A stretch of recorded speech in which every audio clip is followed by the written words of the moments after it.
Hi guys. Hello guys. Welcome to She Speaks Sacred, where her voice becomes a sacred right. She Speaks. We listen, spirit moves. I'm Mamboy Mukunda. And I am Zanele. So today we want to talk about experiences of young married women in Kenya and Eswatini. We have a case study today. And I think we have a lot to share because coming to Kenya, I found a lot of differences of the expectations of a young woman who's just recently married to this family. Well, we are giving the case of an extended family because once you get married in African culture or tradition, you are married to the clan, you are married to the extended family, you are married to the whole village, you know. So it's not just you and your small nuclear family. Well, nowadays we are seeing a lot of these things happening where people decide, let's just move out of this extended family, there's just too much drama. But traditionally, we have to be grounded within the extended family. And today we want to talk about the experiences because I was so shocked coming to Kenya and realizing that there's not even a single expectation of me as a newly wedded wife in that family. You know, when you are married in my country, we have the traditional wedding and then we have the civil, whichever you choose. But mostly for all of us, you have the traditional. And that's what I love about my country because even the people in church, they will do their marriages the traditional way where you have, you know, it's like a night vigil. The wife is introduced to the ancestors in the crowd, you sleep in the crowd singing, the wife is half naked, breasts are out, you know, you are being introduced to this home, you hold a spear, you know, it's just a beautiful ceremony which is done overnight and then finishes off during the day. So for us, when you are doing that, it has to be done within the extended family home. So when that whole event is happening in the morning, that's when you get the rules of the family. And that is where you will see the woman crying. Because, because whatever, and the elder women of that home, the elder wives, they are the ones who tell her that this is what is expected from you, from the time when she's supposed to wake up, the number of people, kids within the home, how she's supposed to serve all of them, cook for all of them, the times, you know, dinner times, breakfast, lunch. Breakfast is usually cooked from between 4 a.m. By 5 a.m. It should be ready for the whole family. That is your duty as the makoti, as we call the newly wedded wife or the bride in my country. So there's a lot of expectations that are put on this woman, and it's usually very emotional because she's wondering, now I'm coming from a home where I was probably the last born like myself, no responsibilities at all. And then in this new home, they're expecting me to take care of everybody, the whole village. And there's farm work, there's everything that is supposed to be done. So coming to Kenya, and me being married to a Kenyan, a Kikuyu for that matter, I remember very well asking my husband, hey, we are at your home. Nobody has set me down to tell me, Makoti, this is what is supposed to happen. These are your duties, you know, the number of kids, you take care of everybody from this and this and this, and you take care of everyone from the eldest brother to the youngest brother, his kids, everyone. You know, I was just asking him, how do you guys do things here? There's nothing. And he just told me that, you know what, in my home, you are married to me and you know, your small family is your responsibility. Anybody else sort themselves. And I was just so shocked because I just couldn't take it in. I remember just sleeping until 9 a.m. and wondering, will they not be worried? She sleeps until this time. Will they not be worried? She's not serving us. She's not. It was such a shocker. And you hearing my story, what do you take from? Let me tell you, I'm shocked. On behalf of all Kenyan women. My jaw is on the floor at the moment because I'm wondering, aren't women in your culture tired? Like, at this point, a lot. It's very, because coming to Kenya is so, women have so much freedom. Let me tell you, in Kenya, in my culture where I come from, in Kikuyu culture, the kind of freedom we have as wives is quite amazing. The kind of freedom that we get to experience, because there's little to no expectation as a young wife being introduced to your in-laws. The only thing that you need to do is take care of your husband, take care of the children that you're going to have. Nothing else from there. Not me waking up at 5. At 4. 5. Oh my God. When I say she wake up at 10 or 11 at my in-laws. Trust me, you can't make it. You cannot make it. Yeah. I think we also have parents-in-laws that are also understanding, that are also very independent in how they carry their things, how they do their thinking also, because they also do not expect anything from you.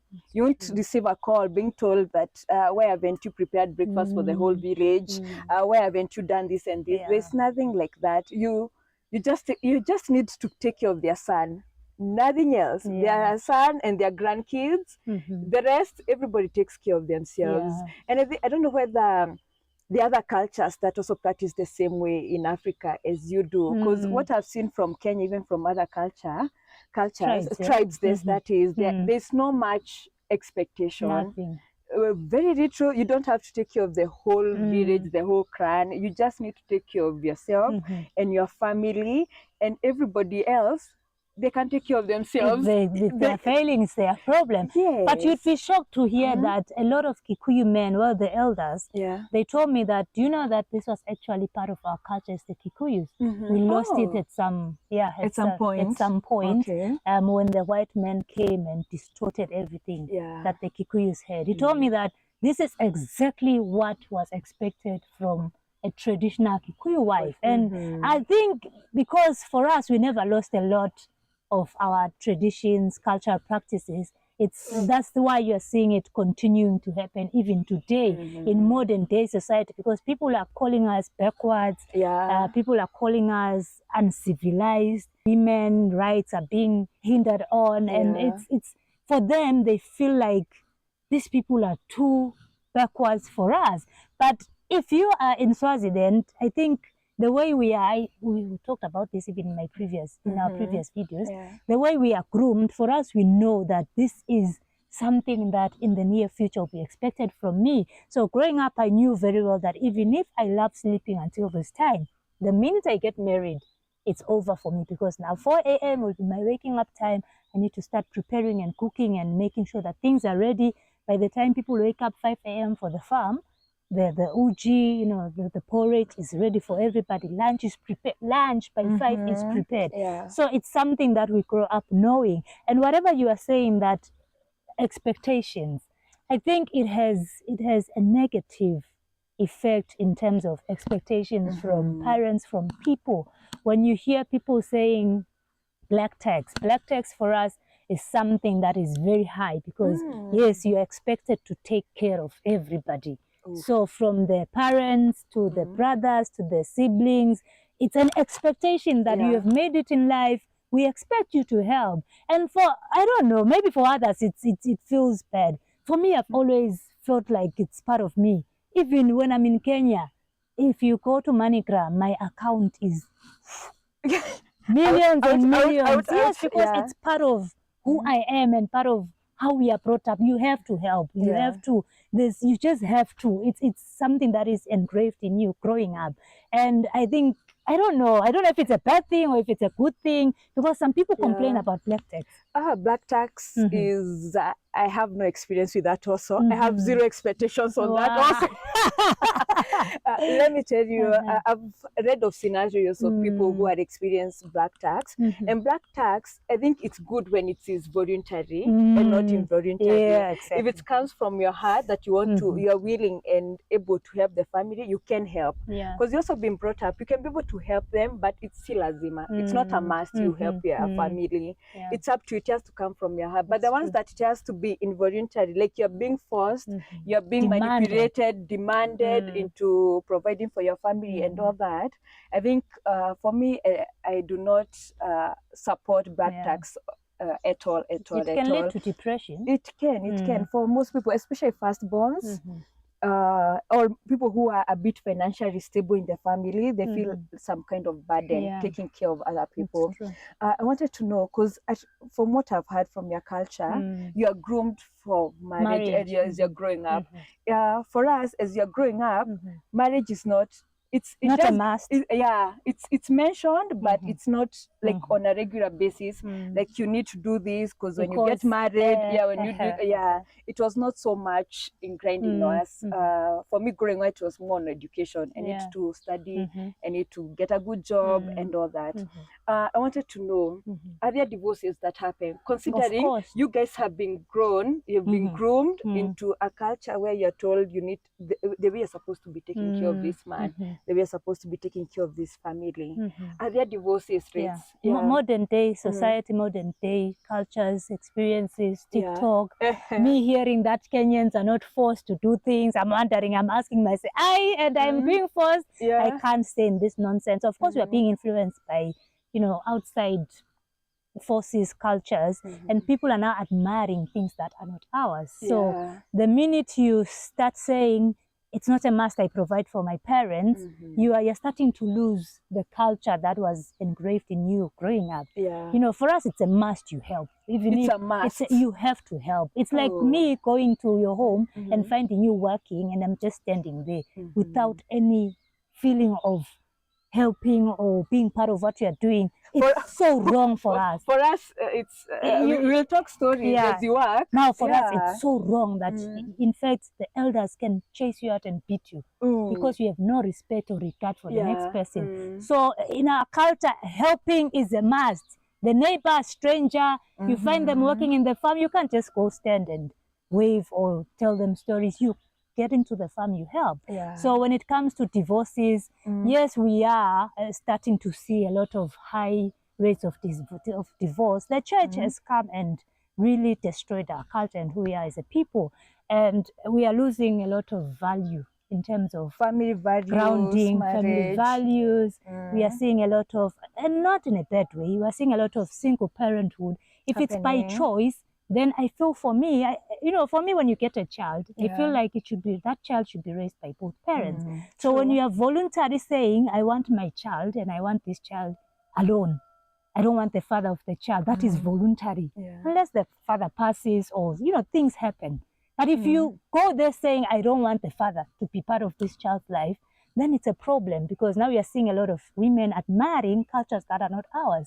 The Western world movies, films have shown us that you can actually do it as a woman alone. On your own. You can do this thing. So divorce, of course, the rate will now start to escalate to greater heights that are not good for society and for the kind of generation that we want to see in the future.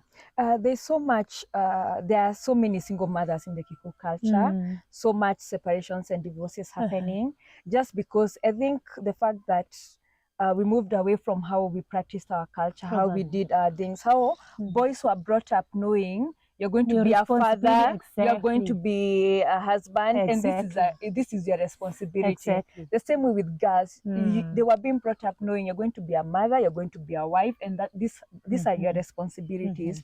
I think at some point we need to revisit that and go back to how we used to practice things, how we used to do things, because we have so many. Actually, right now in Kikuyu culture, most women are opting to be single mothers. And it's by choice. It's by choice. Yes, they are not being forced. Majority they are not being forced, but circumstances.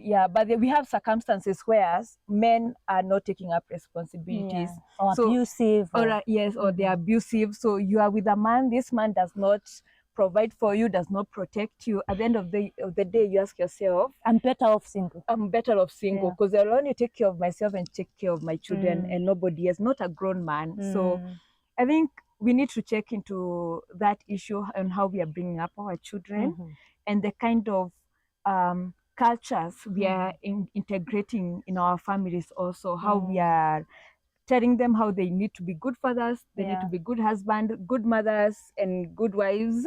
I think we need to go back. At the end of the day, we need to go back to our African culture and how we deal things. Because the Western culture, as you have said, especially with the movies have really misled some of us, have really also made us romanticize marriage. True. Yeah, because marriage is not all about love. There are so many other aspects into that marriage.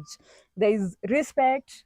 Love is also, because love is the very beginning, is the very foundation. And then we have respect. We have values that you share as a couple. We have finances that come in. We have children that will come in. So I think we need to revisit as African people how we are getting into marriage and for what reason. And we try to look for a way to be able to maintain these families. We want the same way our parents have been together for years and years and years. We also want the same for us. For us, that we stay in marriage for years and years and years. Yeah. I think for me, I would still choose my culture when it comes to this, because I've Me seen, too. I would I've choose your seen culture. the benefits of grounding. Even my daughter, I want to raise her in a way that she knows that the ultimate goal is to start your family, have respect for your husband. There's no way you could ask my husband right here, right now. There's no way I'd cross the boundary of him being the man of the house, because I know where my responsibilities start and where they end. And there's no way we'll argue and fight, because now I'm taking over what is supposed to be his role. And thank God he was raised very, very well. He knows that my responsibilities start from here to here. He's the man that will barely go to the kitchen to cook. If he has to do it, it's out of his goodwill, because he just knows that that is not part of my responsibilities. If it's shopping, he's left to the wife, you know. So that is where you now set the boundaries. That is where you are able to grow the family to be a very peaceful and harmonious family that will never have battles, stupid small battles where you're just fighting. You didn't do shopping. Why are you fighting your husband for not doing shopping? Is that not your job? So that's where you find that the benefits of our cultures and how we are being raised are very much important, because my parents were very educated people. And, you know, when you hear me saying that I was raised for marriage, it's not because they were desperate for me to go to get married. My dad was a very rich man, and I'll forever, you know, celebrate that guy, because that guy worked so hard. He came from a very poor family, but he left us wealth that will never finish. And he's the guy that made sure that even if it doesn't work in your home, you will always have a home to go to. You always have money in the bank. Even today, you always have cows in the kraal. Sell as much as you want. Now that's my dad, because he knew that it might not work in marriage, but I don't want you to now stay there and be forced to be in an abusive marriage because your father left you nothing. My mom, on that other hand, a teacher, she would tell you that you need to be educated, have your own money, but still you are getting married. You know, so it was, you always had that education, yes, is important, but have that grounding of woman, wife, mother. Have that grounding of, I'm still my father's daughter. I can go back home. You can't just mistreat me or misuse me. Let me tell you, there's nothing as good as feeling like you have somewhere to go back to. Just in case of anything goes bad. That's the most secure thing, that especially as a woman, you cannot do anything to me and I cry. Where am I going to go to? I'll just call my people. Hey, give me money. I need to come back home. That is it. And that's what men should be doing. Protecting, providing, you know, giving that homely security for their people. Yeah, and to go back, we need to work on the, us who have boy children, we need to make sure the way we are bringing them up, they know that they need to be able to provide, protect for their families at the end of the day. Because the man leads and the wife follows. So if the man leads in the right direction, us as women, we're always willing and able to follow and submit without any objection. As long as we see the direction is a good one, we will submit. As long as the direction is good and you're moving in a way that both of you are aligned, I think it makes it easier. It does. Yeah.